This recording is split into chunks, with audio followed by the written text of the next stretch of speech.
Oi pessoal, estamos mais uma vez com o nosso Desmistificando Espiritismo e hoje a gente começa o nosso episódio 49 e no episódio 49 a gente vai dar início ao livro 4º do Livro dos Espíritos. O livro 4º, ele é o último livro, né, que faz parte do bloco, vamos dizer, é o último bloco, né, de temas, de questões do Livro dos Espíritos. E o tema básico dele são as esperanças e as consolações. Então, esse livro ele trata daquilo que a gente pode esperar, né, do que está vivendo na Terra e do que vai encontrar quando a gente desencarnar, quando a gente estiver do outro lado da vida. Então, ele é composto de apenas 2 capítulos. Então, o primeiro capítulo trata das penas e gozos terrenos, quer dizer, são as dificuldades que fazem parte da vida na Terra, e as alegrias que também fazem parte da vida na Terra. Mas ele trata principalmente da forma como a gente encara as dificuldades da vida na Terra. E depois o outro capítulo, o capítulo 2, ele vai tratar de o que a gente vai encontrar, do tipo de dificuldades e alegrias que a gente vai encontrar na outra vida, como parte do processo de evolução da gente. E depois disso tem basicamente uma conclusão e aquela nota explicativa que em alguns pontos ao longo do nosso estudo eu fui comentando, que tinha uma nota que fazia comentários, onde a editora faz alguns comentários sobre o contexto em que a obra foi escrita. E eu vou passar com vocês por esses pontos também. Então, hoje a gente vai fazer a gente vai começar o primeiro capítulo do livro 4º.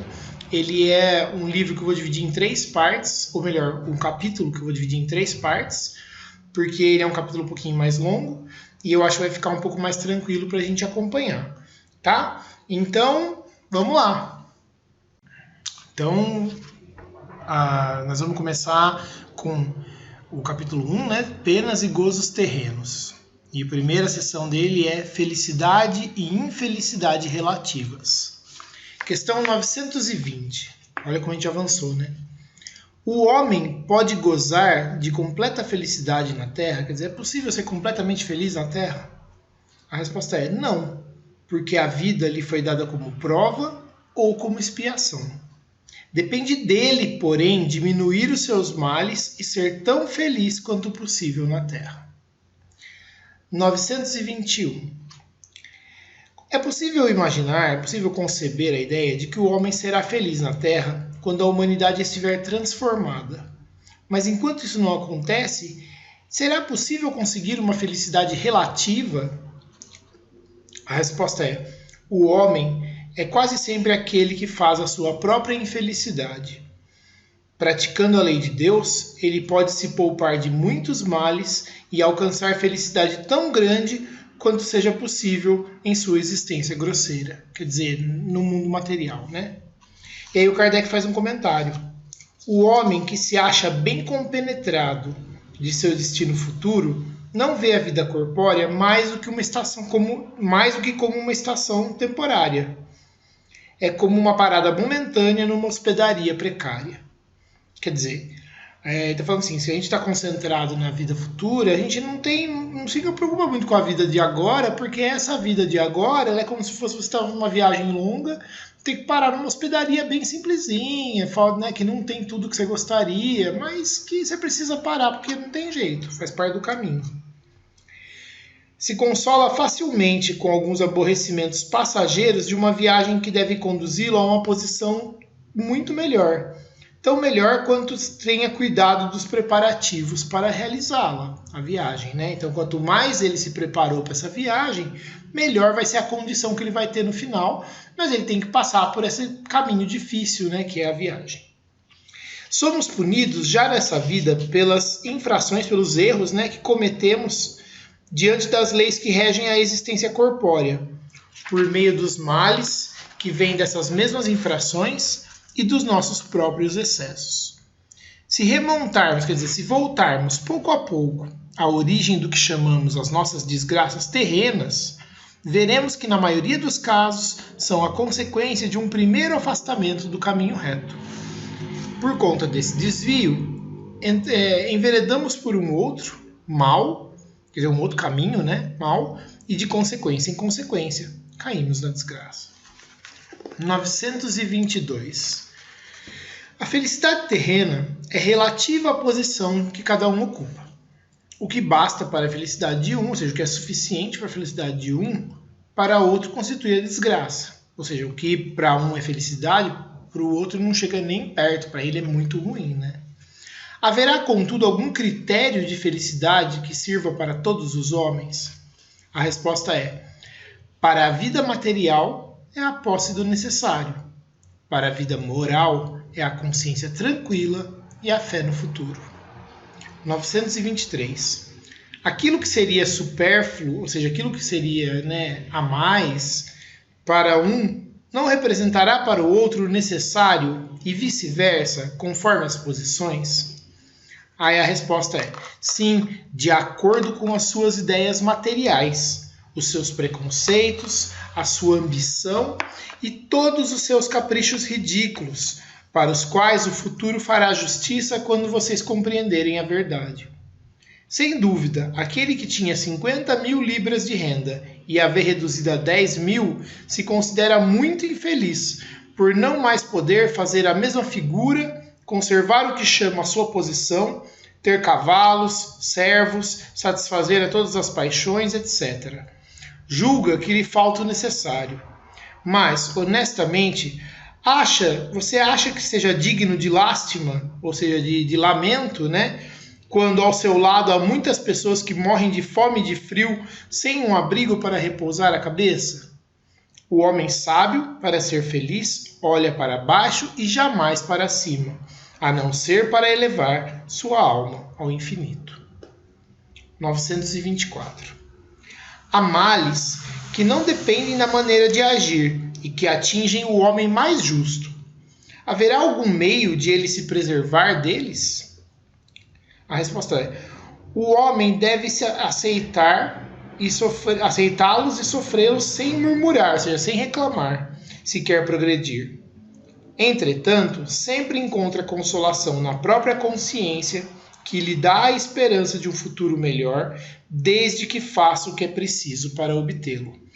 E acho que essa questão é uma questão importante, que ele fala, quando ele fala de aceitar sem reclamar, não é simplesmente aceitar e se acomodar no sofrimento, que ele deixa bem claro, desde que faça o que é preciso para obtê-lo. Então, se você faz o que você precisa para você melhorar, para você estar bem, para se cuidar, para cuidar de quem está em volta, então aquilo que você não pode evitar, você aceita porque você não pode evitar. Então você vive o melhor que você pode com aquilo.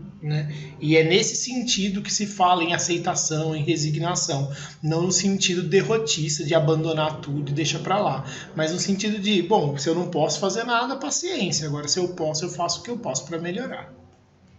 925. Por que Deus favorece com os dons da riqueza certos homens que não parecem ter merecido isso? Aí o Espírito responde para Kardec: é um favor aos olhos do que apenas veem o presente.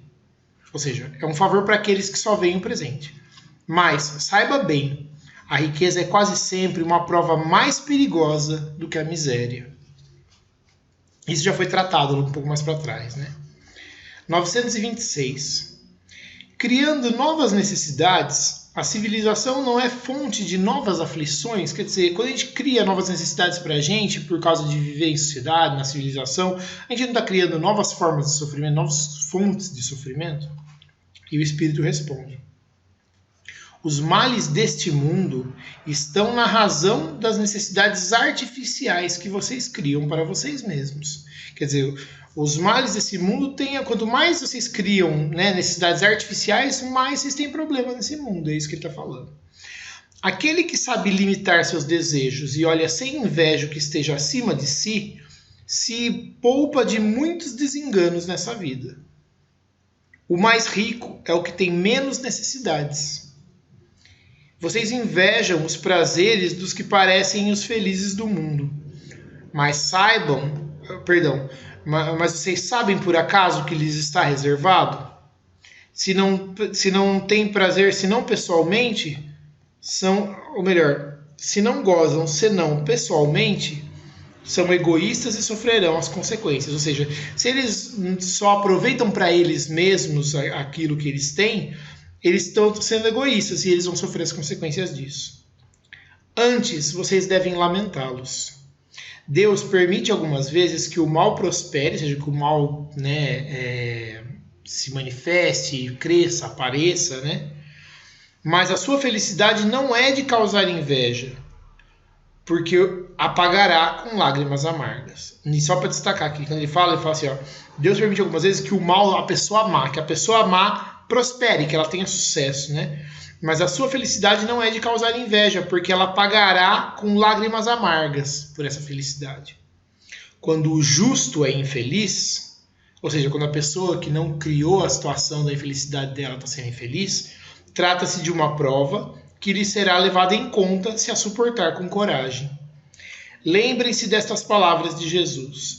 Bem-aventurados os que sofrem, porque serão consolados. 927.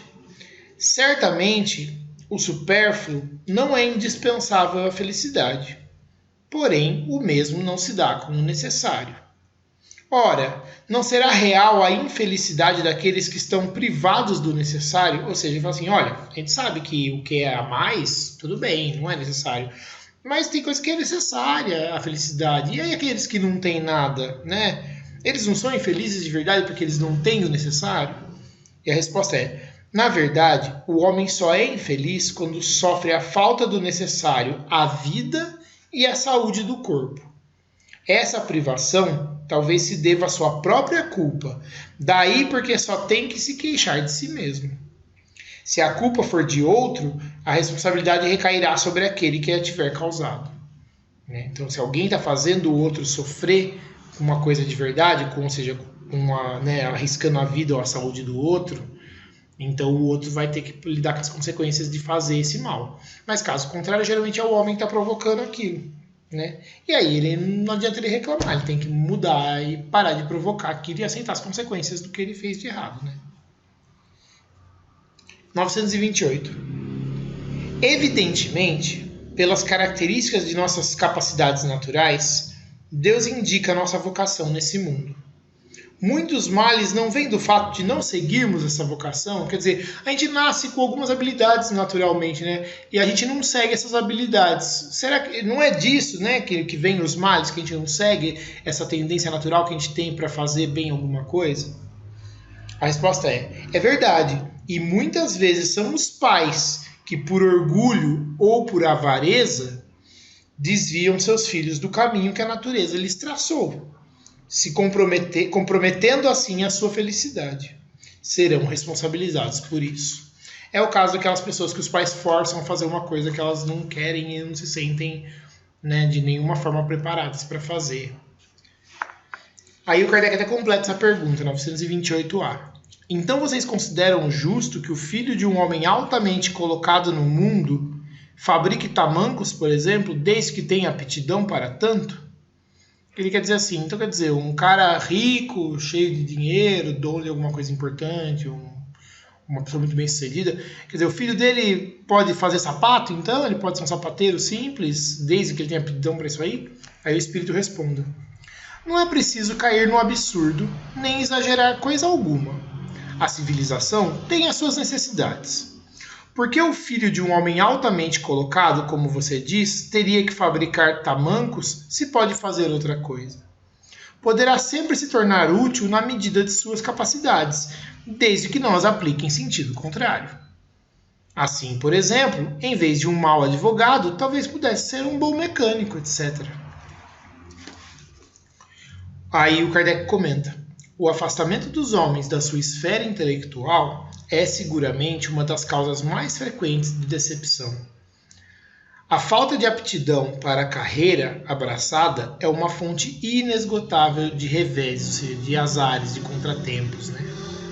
Depois, o amor próprio, aliando-se a tudo isso, aqui o amor próprio no sentido de orgulho, tá? Aliando-se a tudo isso, impede que o homem que fracassou procure recursos numa profissão mais humilde, mostrando-lhe o suicídio como um remédio extremo para escapar ao que ele julga ser humilhação. Se uma educação moral o tivesse colocado acima dos preconceitos tolos do orgulho, jamais teria sido apanhado desprevenido. Então ele fala assim, olha, às vezes, por causa de, né, ele se sente humilhado porque ele está fazendo uma coisa mais simples. E qual é o problema? Se ele não tivesse esse preconceito bobo, ele estaria vivendo super bem. Né? E é nesse sentido o homem provocou a infelicidade dele. 929. Há pessoas que, privadas de todos os recursos, mesmo quando reine a abundância em seu redor, só têm a morte como perspectiva. O que elas devem fazer? Deverão se deixar morrer de fome?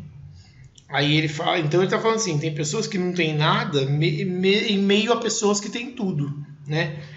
E que elas não têm o que fazer, ou elas vão morrer de fome. E ele fala, então quer dizer, elas têm que morrer de fome?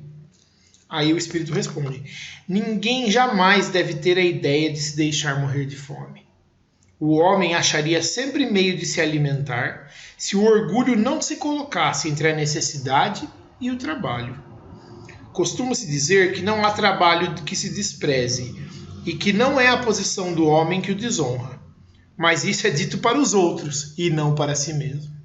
Quer dizer, todo mundo fala, o trabalho, né, não importa qual trabalho, importa que é um trabalho honesto, tal, mas na hora de ser ele fala, não, eu não vou fazer isso daí. Né? Então você não quer orgulho. 930. É evidente que se não fossem os preconceitos sociais pelos quais o homem se deixa dominar, ele sempre acharia um trabalho qualquer, que pudesse ajudá-lo a viver, mesmo deslocado de sua posição. Mas, entre os que não têm preconceitos ou os põem de lado, não há pessoas que estão impossibilitadas de prover as suas necessidades, ou seja, de conseguir o necessário, o mínimo necessário, em consequência de doenças ou outras causas que não dependem de sua vontade? Aí a resposta do Espírito é: numa sociedade organizada segundo a lei do Cristo, ninguém deve morrer de fome. Como que diz? Ponto. Né? Ó, ele fala assim, é muito simples. Eu estou falando ninguém precisa morrer de fome. Porque se alguém não pode fazer, vai ter alguém que vai ter condição de ajudar ele a passar por aquele momento com tranquilidade. Tem recurso para todo mundo. E é isso que ele quer dizer, quando ele fala numa sociedade organizada segundo a lei do Cristo. Quer dizer, qual é a lei do Cristo? A lei do amor, da caridade, né? Da justiça. Né? Aquele que não pode trabalhar, ele vai precisar de ajuda. Né? Aquele que não pode se sustentar. E vai ter o outro que produz muito mais do que ele precisa, ele não pode ajudar. Né? Ele vai deixar o outro morrer de fome? Não está certo isso. Né? E aí o Kardec comenta. Com uma organização social criteriosa e previdente, ao homem só pode faltar o necessário por culpa sua.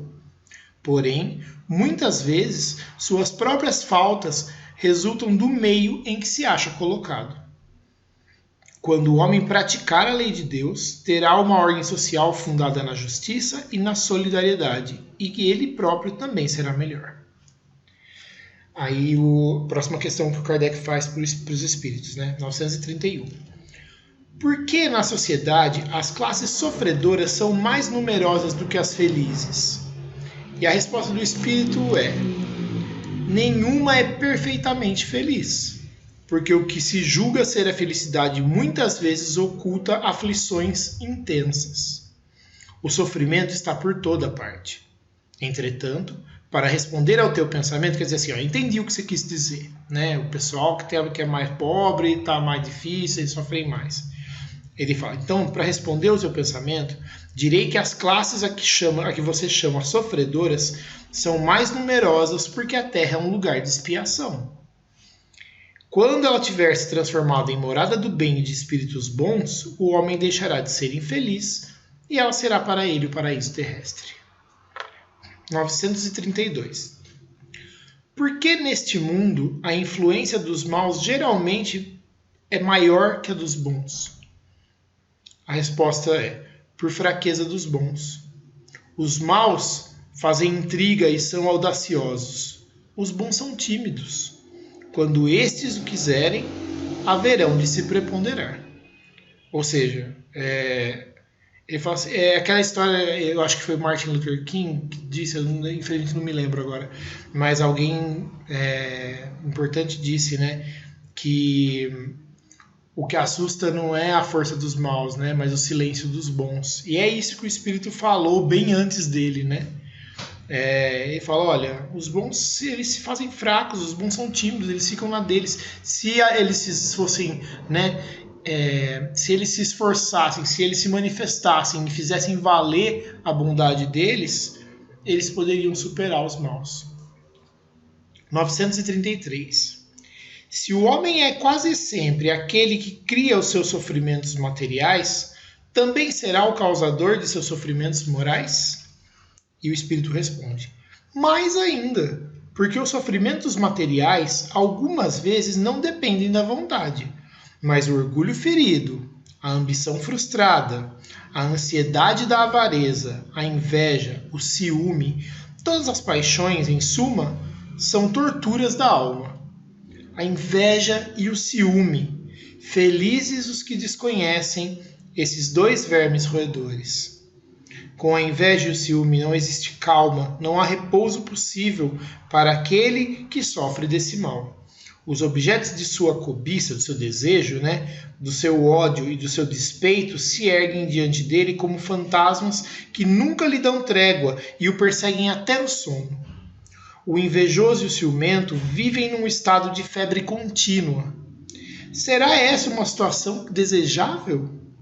Vocês não compreendem que com suas paixões o homem cria para si mesmo sofrimentos voluntários e a terra se torna para ele verdadeiro inferno? E aí o Kardec comenta essa questão. Faz um comentário grande até. Muitas expressões pintam rigorosamente os efeitos de certas paixões. Se diz encher-se de orgulho, morrer de inveja, secar de ciúme ou de despeito, não comer nem beber de ciúmes, etc. E esse quadro é bem real. Às vezes o ciúme nem mesmo tem um objeto determinado. Há pessoas ciumentas por natureza, sentem ciúme por tudo que se eleva, por tudo que escapa da vulgaridade, seja daquilo que é comum. Mesmo quando não são movidas por nenhum interesse direto, mas unicamente por não poderem atingir o mesmo plano. Tudo que lhes parece estar acima do horizonte as ofusca. Quer dizer, tudo que está acima do horizonte, ou seja, tudo brilha mais, Caso fossem maioria na sociedade, fariam o possível para reduzir tudo ao nível em que se acham. É o ciúme aliado à mediocridade, ou seja, a ideia de querer ser mesquinho, comum, no sentido de não querer ser melhor, de não querer deixar ninguém ser melhor. Na maioria das vezes, o homem só é infeliz pela importância que ele dá às coisas desse mundo. A vaidade, a ambição e o desejo, quando frustrados, o fazem infeliz.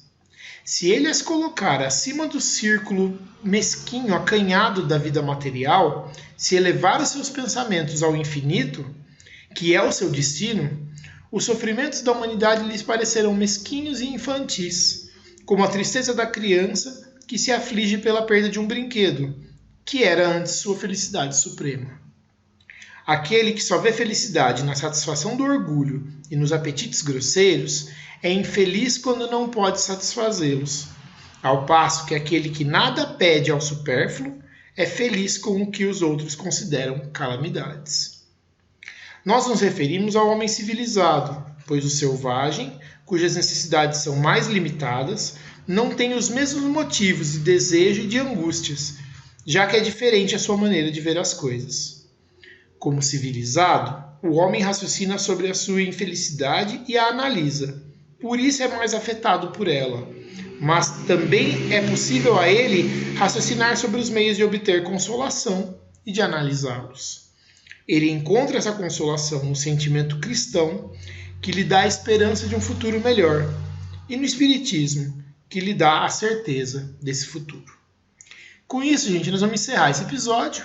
Tá? E no próximo episódio eu continuo o capítulo 1 do livro 4.